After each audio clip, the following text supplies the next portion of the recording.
Hello folks, welcome back to another video of our weight loss or our lifestyle change here, and it's been another week, and good news again, I've lost a pound. So since last week. Over pound. 1.2 pounds. Yeah, since last week. So now you're down to 232 pounds, which is about 22 pounds since you started. Yeah, 22 pounds. And we've always had a loss in the weights. I think there might have been one time when we gained, it stayed the same.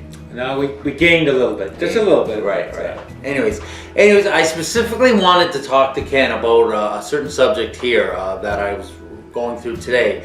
You know how we have our four things about, exercise, eating the right portions, eating the right food, and support, planning and support. But what I found today, and we know that Ken always stresses that sugar is your enemy. Sugar is your enemy. Well, you know what? I haven't been exercising this week because I've been sick, and I got out of bed today. I was up early, let the dog out, things like that. But got to my computer. I was there earlier, and I was just kind of dousing my head and just kind of tired and lethargic. And I thought, boy, I don't have any energy, and I wanted to talk to you a little bit about that. Talk a little bit about energy. Where does that come, and how do you find that energy kind of thing?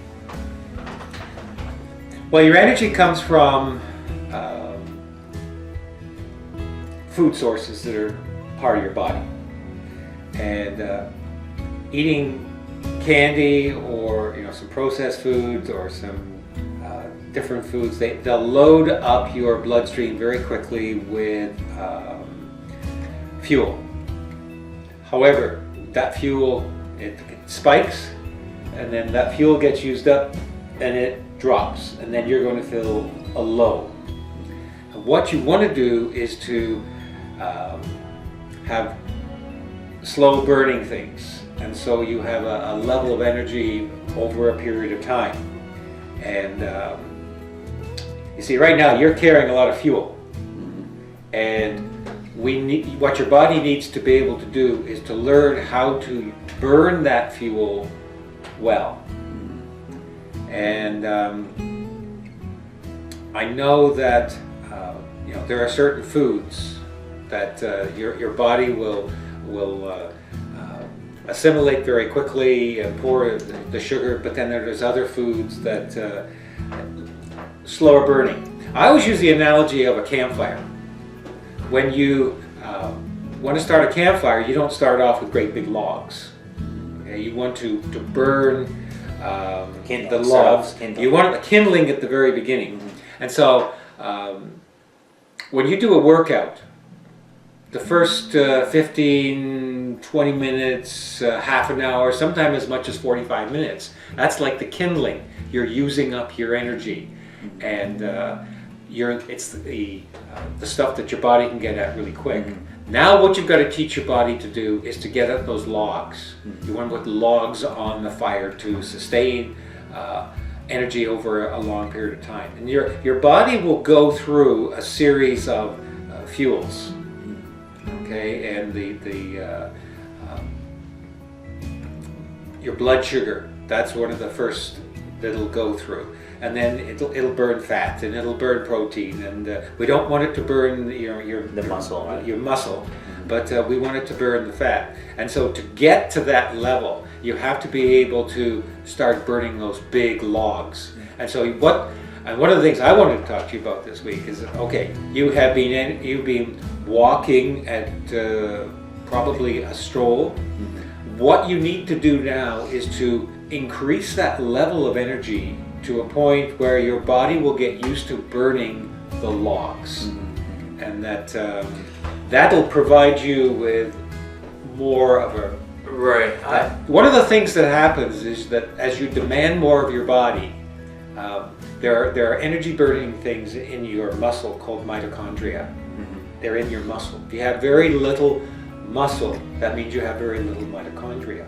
So what you need to do is you need to build up muscle through exercise, build up more mitochondria.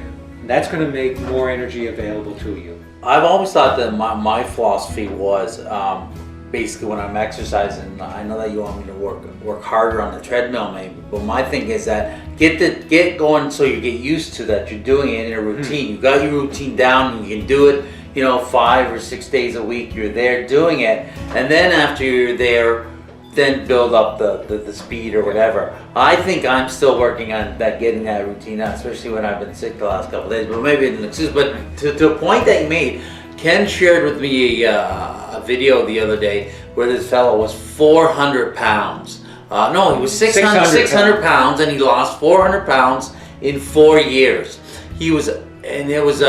But Ken made the point. They had a video of him, a time frame video, and Ken made the point and said, well, look how intense he is in his exercising. Look how he's exercising, how intense and how fast and how really into that, not just a stroll or anything like that. And I did notice that, and I thought, well, maybe that's just he's doing that while the camera's on him, and maybe when he's doing exercise it's not that intense. But no, but he was doing a good workout, and I know that even my wife says for all the time, well, you gotta sweat, make sure you're sweating and get that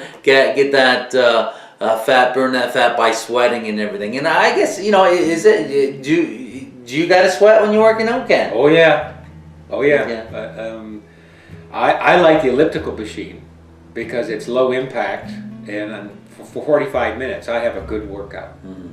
And when I'm done, I'm sweating. There's drops of sweat all over the floor. However, for somebody like you, this is what I would recommend. That you go for a 30-minute stroll.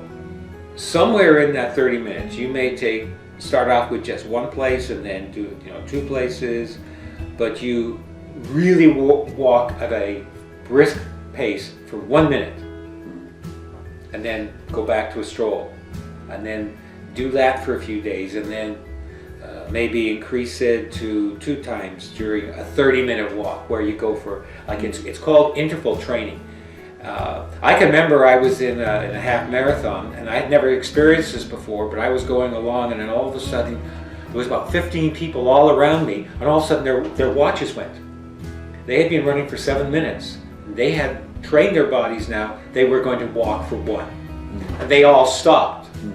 Like, it was almost collisions all over the place. But they've learned to run by using an interval where they will run for 7 minutes and then they will walk for 1. Now, when they started, they would run for 1 minute and walk for 7 or 8 minutes. So you see what I'm saying? Yeah. You want to build into this. But I think, okay, we're seeing a pound or more a week lost, but now you're getting tired because you're using up all of the readily available energy. Now what you're going to do is train your body. Okay, go to the reserves, and the reserves are that stuff that's hanging on you. Right. Okay, I know today's video was a little longer than usual, but hopefully that's helped you. So Ken, why don't you just close, wrap it up, and with some last words, and we'll see you next week. Well, once again, support is something that's really important. And to have somebody that you're accountable to, I asked my wife this morning, I said, do you think Bill only needs to get weighed in once every 2 weeks or so? And she says, no, he needs to come over every week.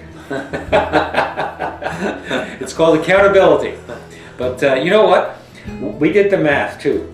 And the rate that you're going right now, that guy lost 400 pounds in those 2 years. If you do the math. 4 years. 4 years, sorry. Yeah. If you do the math, you could lose 320 pounds at the rate that you're going now. Yeah. So that's good. It's a lifestyle. It's not a diet. Yeah, lifestyle. Okay, very good. See everybody next week. Have a good week. Take care. Bye-bye.